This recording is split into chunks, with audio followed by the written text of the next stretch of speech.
Thanks for the opportunity of coming to speak to you today. In truth, it's a bit strange. I work at an airport, but they don't let me out very often, so I don't get to travel too much. So it's great to get the opportunity to come out and do something a little bit different like this.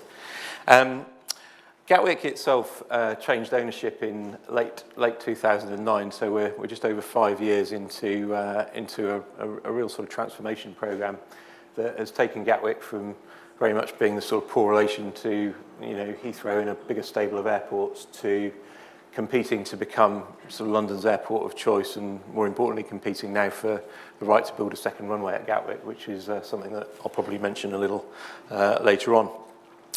I'm quite proud that retail has been at the heart of the transformation in the passenger experience at Gatwick. And I think what we've tried to do with our friends at iAirports is make sure that the digital media screen estate is also an integral part of that retail food and beverage offer, and is all sort of driving towards a great customer experience at Gatwick and ultimately better commercial revenues as well. Before I talk to you about retail and media in a little bit more detail, I thought I should give you some context around Gatwick. It's also an opportunity for us to demonstrate the strength of our argument, of our proposition, and the reason why we think the government should be making a decision to build the next runway in the southeast of England at Gatwick. So a few facts and stats. I suppose the ones that sort of jump out there are that we're the world's busiest single runway airport, which I'm not entirely sure if that's something we should always be marketing, but they don't let me do air traffic control very often. It's only if a few people are sick, so that's generally not a problem.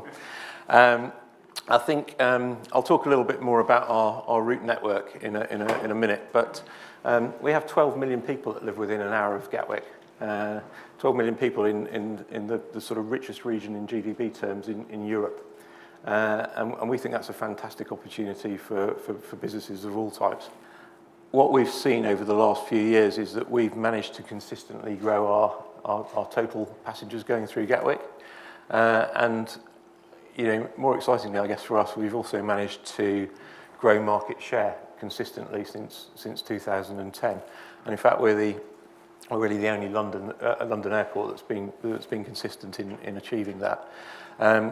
You can see, we've just finished our financial year, and we had 38.6 million passengers last year.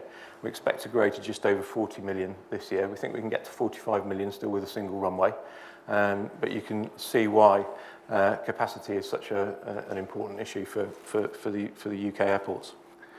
In terms of our route network, it's a little known fact that actually Gatwick has more destinations than any other of the London airports. We actually serve more destinations domestically than either Heathrow or Stansted. And therefore, the sort of route network that we have serves people very well in terms of 45 out of the top 50 short-haul business routes are served through Gatwick. And actually half the world's emerging economies, so places like Turkey, Indonesia, Russia, Egypt, all served through Gatwick Airport, which is probably one of the reasons why we're seeing a growing number of passengers choosing to fly through Gatwick when they're going on business. This demonstrates the mix of airlines that we have. Now, we're quite unique in that we have quite a strong mix of legacy airlines like British Airways, Virgin, and Emirates, Aer Lingus, but we've got this sort of huge sea change in terms of low-cost carriers. EasyJet are our biggest customer, but you've seen Norwegian Airlines once already today, and they're now actually the third biggest carrier out of London Gatwick. And again, some of these developing markets like Turkish Airlines and Garuda. What we do see is that a lot of people do use Gatwick for vacations or for visiting friends and family. And actually, from a retail or a F&B or a media perspective, that's fantastic because people are much more likely to be a bit more engaged with us if they're in a good mood going on holiday rather than sort of just rushing through the airport, trying to catch their flight on business or to make their way to the business lounge as quickly as they possibly can.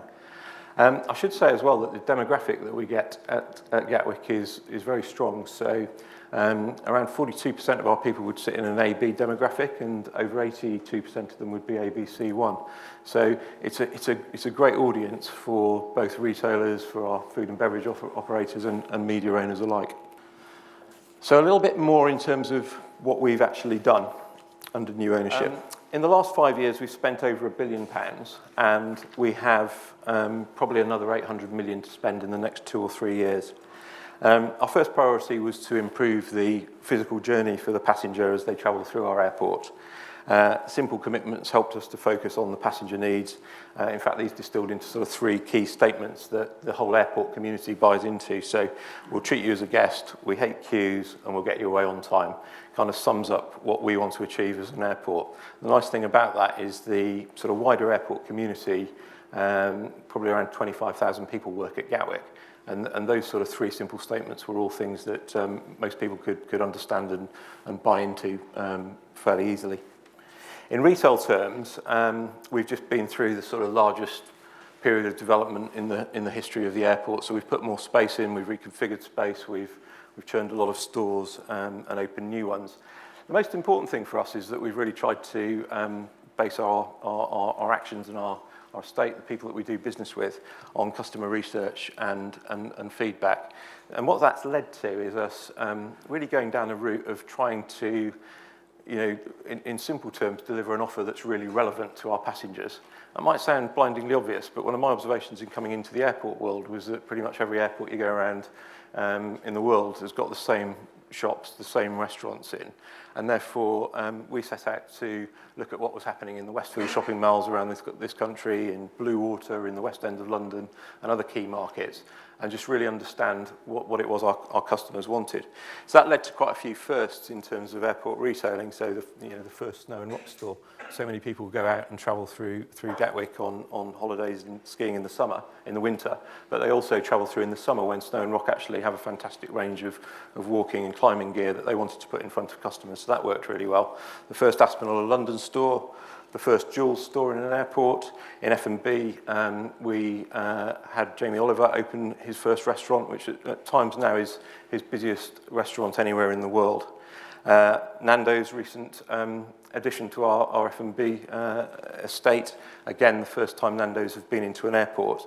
Comptoir Lebanais, a great Lebanese restaurant. So most importantly, I think these are all brands that we identified a customer need for and went out, engaged with brands directly to deliver for the passenger. And that has meant that we've seen really good levels of customer satisfaction. So this goes back to just before the change of ownership. But fundamentally, for the last 18 months, we've pretty much maintained record levels of customers who rate. One of those lines is retail, one of those lines is food and beverage. So these are customers that are rating our offer in those 2 areas as either good or excellent. We've also seen some good commercial results as a result of it. We just finished our financial year and we will have done double-digit growth ahead of our passenger growth. But it's good to see that the feedback from the passengers is coming through as well. I guess one of the things about airports is that generally people are in a sort of slightly heightened state of awareness when they're coming through an airport. Their emotions tend to be running a little bit richer than in normal daily life. You might be worried about whether you're going to catch your flight. You might be happy because you're going on holiday. You might be stressed because you've got to get through security. So one of the things that we have been really clear on is our ability to be able to take out stress from the passenger journey and make life as easy for people as possible. Last August, we served 4.8 million passengers in Gatwick with an average queuing time in security of less than 2 minutes. That's really important to me from a retail and from a media perspective because it puts people in a frame of mind where they're just much more likely to engage with us. So that sort of mantra of we hate queues, the service we offer in security can have a very positive impact, both in terms of our reputation and in terms of customer engagement with our retailers. Although we have a high percentage of passengers travelling on leisure, we also have a growing number of people who travel on business and require a seamless experience throughout their journey. I think what's important to mention here is that the way people travel on business is changing as low-cost travel gets more and more sort of focused on customer service, a little bit more competitive. So, you know, people are choosing to fly with EasyJet or Norwegian around Europe on business because they offer the most convenient flight times. So whereas they might not have the sort of traditional business class services, that's a sort of gap in the market that we can satisfy. So we create a strong, you know, journey for those passengers who require it, with premium car parking that's very close to the terminal, dedicated security lanes that, you know, if you want to get through quicker than 2 minutes, then you can do that. And we've got a great selection of lounges that people can choose to go to throughout both of the terminals. So on now to talk a little bit more about technology and media and the different screens that people see. I think one of the main things to sort of talk about perhaps is the fact that everybody's got these mobile screens in their pocket these days. This is something that's just been launched with EasyJet, so it's part of an enhancement to their app that they've made specially for Gatwick. It's a mobile host. So we have already an infrastructure in Gatwick that has Google Street View throughout both of the terminals. So people can now turn up for their EasyJet flight, be guided through to the correct place to drop their bag, be taken through the correct area to get through security as quickly as possible, and then will also be notified when they need to go to their gate, where that gate is, how long it takes to get there, all of the things, again, that can take sort of stress out of the customer journey and travelling through the airport. One of the best things about this, though, was one of the first tweets that came through talking about this service was, it said something like, you know, thanks Gatwick Airport, thanks EasyJet. This app means I'm not looking for a flight information display. I'm sat having another beer. Well, if I've got 20 million people all having another beer, then that will have quite a good benefit for many of the people in the airport. So really great example of the very latest technology in action. This is something that we're currently building. So we continue the airport transformation. So this will be a new EasyJet check-in area. We currently have EasyJet flying out of both the north and south terminals. They will consolidate into one terminal in the north next year. But from later this year, they will have a new check-in area open. One of the key things about this will be that the screens will have technology in them that will tell passengers how long it is that they would be waiting. We already have this in our security in the south terminal. So basically, smart screens and smart security lanes drive less queues for everybody because you can see the queue times and you obviously just choose the one that will get you through quicker. So we expect to see much more integration with the EasyJet app and with how we look after people and get them checked in as quickly as possible throughout next year. This is in existence at the moment, the Virgin check-in area, but again, kind of shows how digital screens coupled with some more traditional advertising just lead to unmistakable branding. And also with the digital screen network that we have now, it's very easy if we have too many people using bag drop. It's very easy to switch some of the traditional check-in areas to bag drop kiosks. So again, it's all about sort of managing the customer flow in a dynamic and an efficient way. Obviously, this won't surprise many people in the room, but this is our World Duty Free store in the South Terminal. So lots of opportunities for customers to interact with brands. I think what did surprise me actually coming from the high street was the sort of returns that can be driven from some of these stores. So Gucci have just launched a fragrance called Bamboo. It's exclusive in airports at the moment, and they've done that for one reason, that the commercial returns from some of these airport stores would genuinely beat some of the things that you would traditionally see in the West End in Oxford Street. I think the other thing that's interesting about these promotions is more and more now we're seeing them become a little bit more experiential, and the use of sort of social media to, again, put up pictures of passengers doing things and sort of really driving a high level of engagement. Of course, you can't get away from flight information screens. They are required, and not everybody wants to use an app or look at their smartphone. So what we've tried to do in Gatwick is put the screens into firstly put ones of real scale into key spaces. So this is one of the main customer flow areas in the North Terminal, and it has this sort of mega flight information display there. We also, within our retail design guidelines now, have every shop, every restaurant will have flight information displays in them. Again, it's all about sort of constant reassurance of the passenger, try and get them to relax and enjoy themselves and hopefully spend money. But what you'll also see is, again, we've got some new screens with our friends at Daxtronics and iAirports. Those T screens either side of that have gone in the last few weeks, part of our sort of continued investment in the media estate. Obviously, we work with our retailers very closely, and more and more what we find is that we are having discussions around how do we tie our media estate into what's being sold in the stores. It's not exactly rocket science, but it's something that actually now is just a sort of standard part of the discussions we have. And I think when we're sitting down to talk to people about store design, we push people very hard to make sure that the sort of latest technology and the best that business has to offer is going to be available to us and our passengers as they travel through the airport. Just in case you're still missing having information, we've also decided to put about 150 tablets into our departure lounges, which again just give customers the opportunity for easy, sort of more personal interaction. It's very easy to find flight information or information about shops and restaurants on the tablets as you pass through. Some examples of some campaigns that we've run, and I think here, I guess, maybe it ties into some of the things that we heard about neuroscience this morning, and certainly some of the research that we've done. So the campaign along the top, I think when it was put in, was one of the sort of biggest indoor campaigns in Europe. It was really long, and it used digital screens, traditional light boxes, and graphics to promote Thompson's new Dreamliner flying out of Gatwick, but created sort of real impact from quite a distance and worked quite well. On a slightly smaller scale, you've just got examples there of us using our digital screen network to be promoting books, which, again, not really rocket science, but, selling that book and making that book really accessible for customers. So nice and simple, but surprisingly effective from a commercial perspective.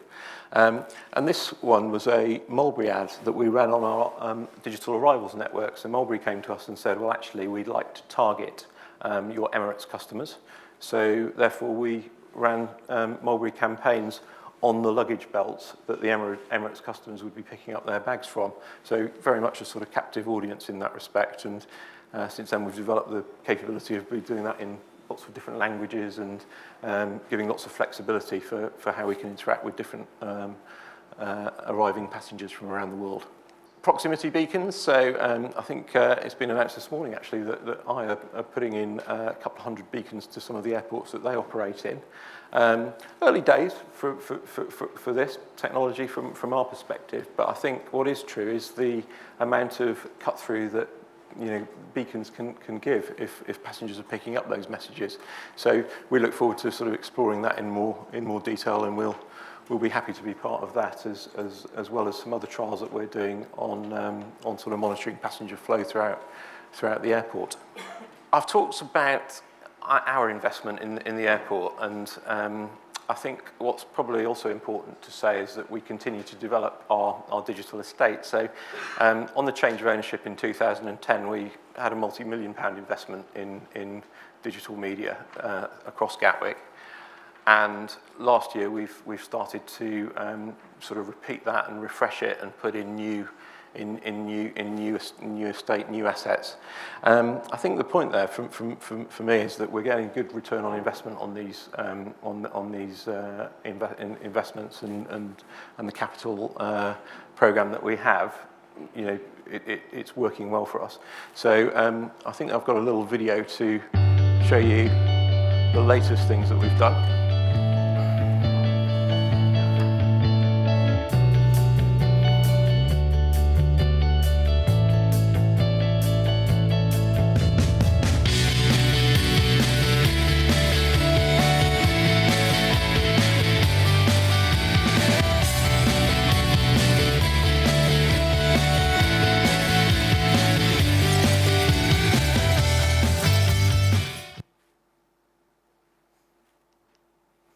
So that's all live now and in Gatwick. I mean, I think in summary, I mean, our airport experience has fundamentally been transformed since the change of ownership.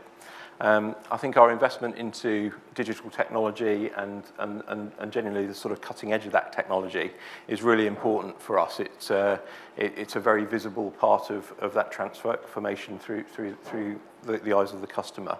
And I think we're seeing obviously mobile and social media also a huge part of that new airport experience as well. Smartphones, obviously an essential travel companion for passengers. And I think genuinely we're starting to see that sort of join up the dots between mobile data out of home. And it gives us a great opportunity for our concessions and media partners to really engage with that sort of captive airport audience, as well as driving great commercial revenues at the same time. So thank you very much for your time. I'll be happy to take any questions if there are any.